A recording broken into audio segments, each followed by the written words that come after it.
Your billions don't mean a thing if the man behind them dies a coward. The words rang out like a gunshot, crude and merciless. And they came from the last person anyone expected, the maid. The billionaire's son froze, his breath caught in his throat. His father, the man worshipped for his empire, was not standing tall but crumbling in the arms of the woman everyone overlooked. And in that moment, a truth buried for decades began to claw its way to the surface. The marble floor was cold beneath the old man's knees as he buckled forward, his body trembling as though the weight of decades had finally broken him. This was no boardroom negotiation, no stage performance for investors. This was raw. His sobs tore through the silence, his chest heaving, his voice cracking.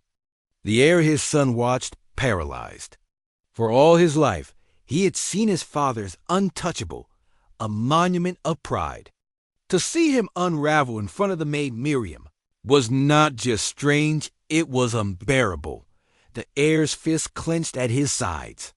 He remembered being a boy, desperate for his father's approval, only to be brushed aside by schedules, calls, meetings, endless deals. This man had never cried for him. This man had never bent down to comfort him in his weakest moments. And now, here he was falling apart in front of a servant. Rage boiled in his chest, mixed with shame. Why her? Why not family? Why not him? Miriam's presence was like stone carved by time. She did not tremble under the sun's glare, nor flinch at the weight of the old man's grief. Her arms held firm, steadying the body of a man who had conquered nations of business, but had failed to conquer his own nightmares. Her eyes dark, deep, and weary carried no judgment, only knowledge. She had carried her silence for decades, and in this moment, her silence was her crown before the skyscrapers. Before the headlines of self-made billionaire, there had been deserts and gunfire. The father had been a soldier. He had trudged through dust that stung his lungs, carried men with blood-soaked uniforms on his back, and buried brothers in soil that smelled of fire. The medals he earned sat in drawers, unseen, because they reminded him of faces that never came home. He built his empire not from ambition, but from fear of silence, fear of memories that haunted him when the world went quiet. Miriam's scars were invisible but carved deeper. Her husband, a fellow soldier, had left for the same war. He never returned. She had folded the uniform neatly, pressed it against her chest, and then learned to live with absence. She worked not because she wanted to, but because she needed to keep moving. Grief had no mercy, so she gave it no stage. Her silence became her weapon, her dignity her shield.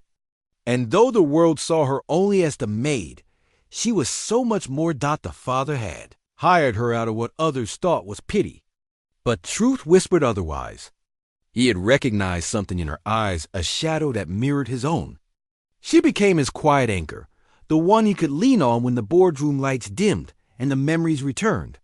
While others dismissed her, he confided in her. She knew the stories he could not tell his wife, the fears he could not show his son. She was his silent vault, his unspoken ally. The heir's face burned red. He had spent his whole life chasing scraps of his father's approval, desperate for recognition.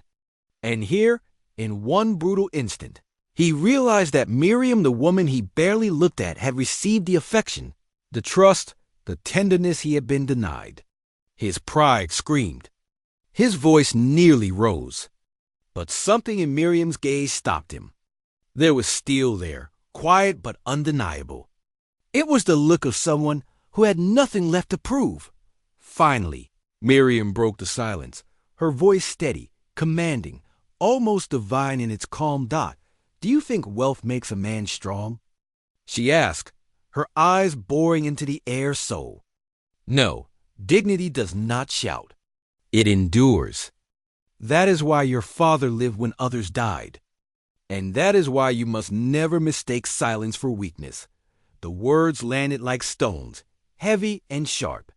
The son's chest tightened, shame cutting through the anger. For the first time, he realized he wasn't staring at a maid. He was staring at a warrior. The room shifted.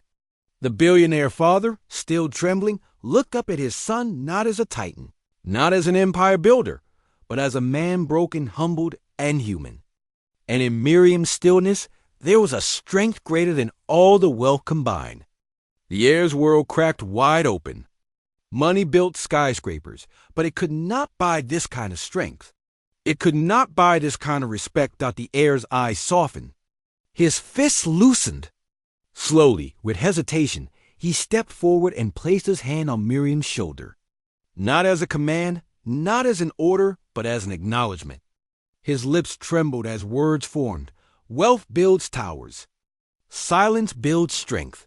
The old man's sobs quieted, his breathing slowing as if the weight of a lifetime finally lifted. The three of them stood there, billionaire, heir, and Maid, bound not by money or power, but by pain, dignity, and truth. Outside, the city glittered in ignorance, unaware that inside this mansion, an empire's foundation had been rewritten.